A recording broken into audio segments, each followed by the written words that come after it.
I'm Ashley. This is Jordan. I have known her for what, 3 years? Longer than that. Longer than that. 5 years? Maybe 6. I want to know what she has gone through, and I'm going to ask her questions that I've never asked her before so that all may benefit.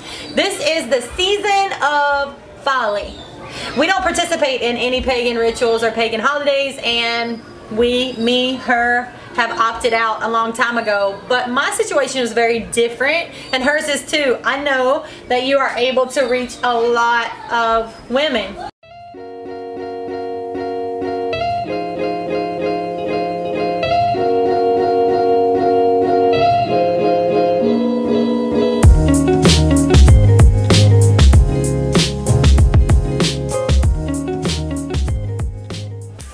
So what was it like when you came to the conscious, shocking truth that Halloween, Christmas, Easter, birthdays, etc. are all deeply rooted in pagan rituals that you didn't know about?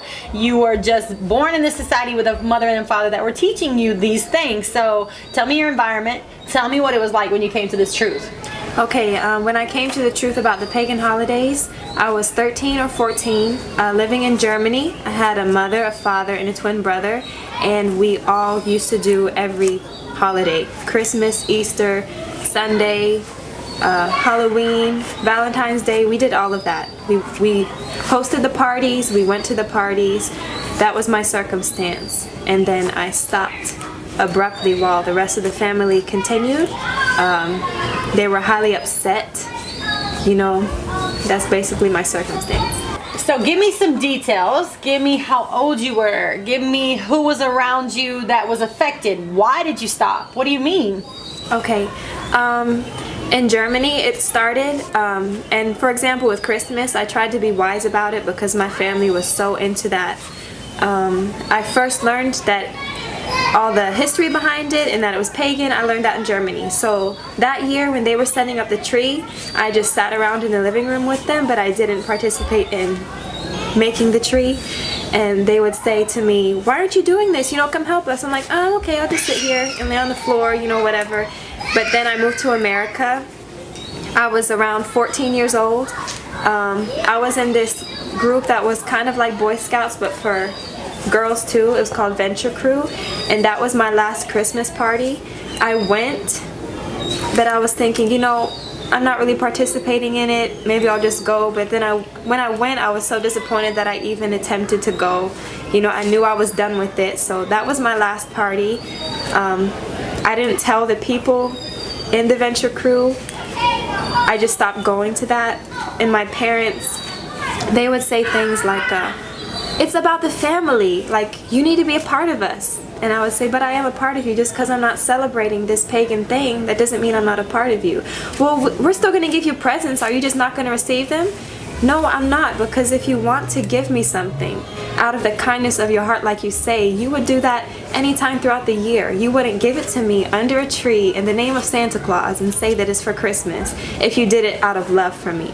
They would say, we're going to your grandparents. We always go to make cookies. We're going to go over to that other state. Aren't you going to go with us? You used to always go.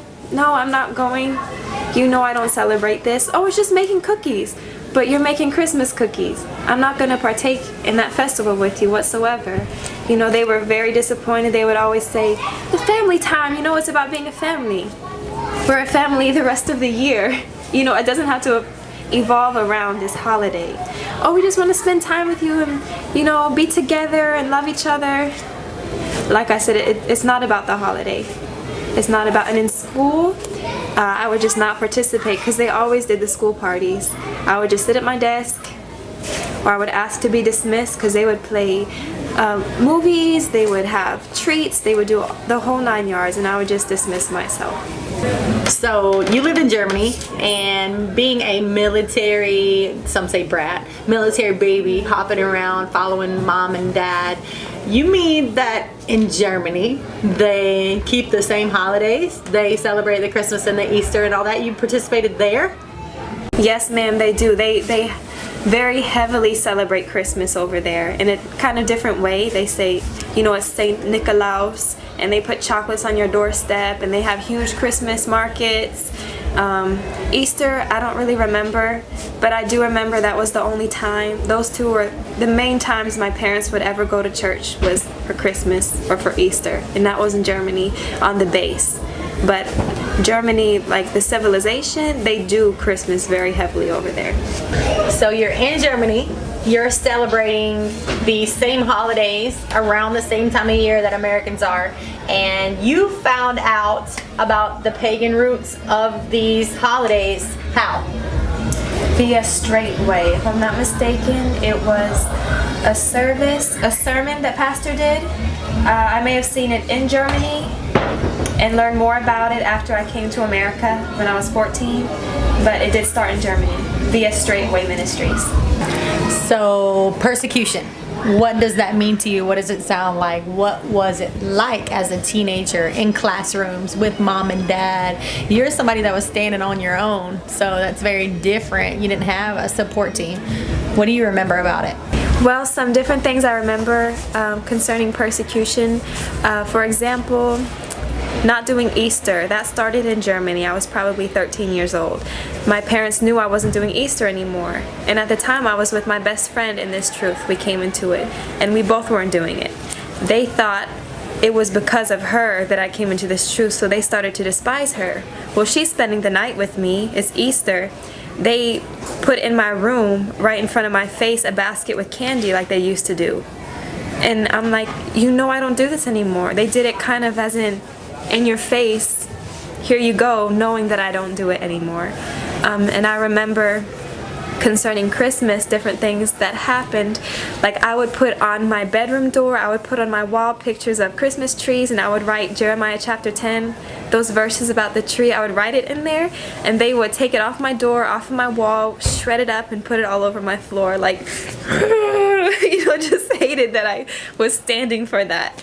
And in school, I remember this teacher would always try to get inside of what I believed. He sat on the desk in front of me, on top of the desk, the whole class. He's going around to all the students what you got for Christmas or what you did, row by row. And it gets to me, and he sits down at the desk in front of me.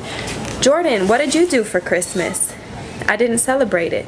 Why not? Why don't you celebrate it? Trying to investigate in front of everybody why I don't do this, why I'm separate, not even just leaving it at that, So what did those around you, mother, father, twin brother, etc., start to say to you? Was there ever an evil intention to try to provoke you to participate when they saw that you were standing? What was it like, some of the comments and the things that you had to endure? Yes, it's really funny because my twin brother claimed to be an atheist. And he would say comments to me like, oh, you're not doing Christmas anymore, Jordan. Why aren't you doing Christmas? And then my parents would be like, shut up, boy, you don't even believe in Jesus. We ought to not give you presents either. But they still did it for him. They would bring me to church after I came into the truth.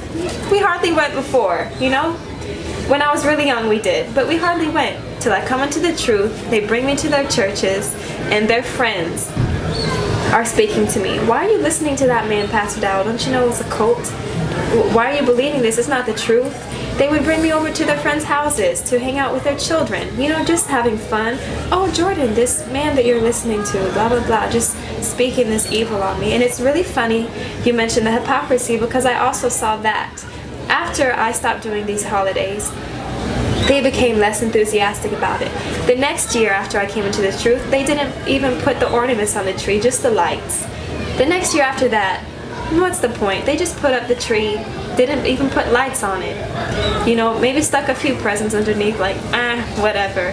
So after I came into the truth, it's kind of like their hypocrisy came out, that they don't even believe that it's so important and all about Jesus, and we really have to do this to glorify God. Like, no, you don't even care yourself. So was there a time that the decisions you began to make, especially concerning denying holidays, the way you dress, and all these changes, especially at a very young age, was there a time that your mother and father or anyone in your life was saying, it's because of him, Pastor Charles Dowell Jr. It's because of that ministry. They weren't looking at you like you were making the decisions. Did you experience that? Yes, at the very beginning, it was all because of that man you're listening to. It's him, he's lying, it's what he said that's making you do that. But then eventually they came to understand it was my choices and decisions, as it was more of a personal basis, like, Jordan, we're going to the restaurant, come with us. And I would say, no, it's a Shabbat, I'm not going with you. You better go with us, I'm not going. At that point, they wouldn't say, it's because of Pastor Dowell. They just say, oh, Jordan, you know, it's how she is, or it's just a phase, or they just wouldn't comment. They would just leave in frustration. You know, at the very beginning, it was because of what that man was saying.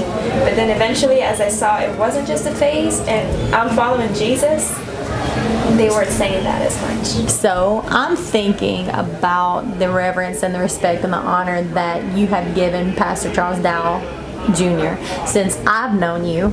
But let's go to the time where you had never met him before. How is it that a voice can be so powerful and so truthful and reach you all the way in Germany and tell you the truth, and you can make a change and stand against your own home? Pastor Dowell's voice reached me because he is speaking the truth that's in the Word. It's not his opinion whatsoever at all. And when I heard what he said and I saw that it was in the book, that's all it took.